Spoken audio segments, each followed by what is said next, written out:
A 558-million-year-old sea creature may have invented the sensation of pain itself. In 2023, researchers at the University of Copenhagen sequenced the genome of Ikaria wariootia, a rice grain-sized worm preserved in 558-million-year-old sediment in South Australia. The creature had no eyes, no brain as we'd recognize it, and no limbs. But buried in its DNA was a gene coding for a TRP channel, the same molecular sensor that fires when you touch a hot pan or stub your toe. TRP channels detect temperature, pressure, and chemical threats. Until this discovery, scientists assumed pain sensing evolved separately in different animal lineages. Ikaria proved it was already there at the base of the bilaterian tree, the point where left-right symmetry first appeared in animal evolution.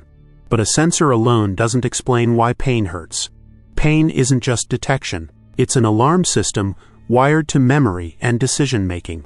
In 2024, neuroscientists at the Max Planck Institute mapped the full sensory pathway in a living descendant of Ikaria's lineage, a marine flatworm called Schmidtea mediterranea.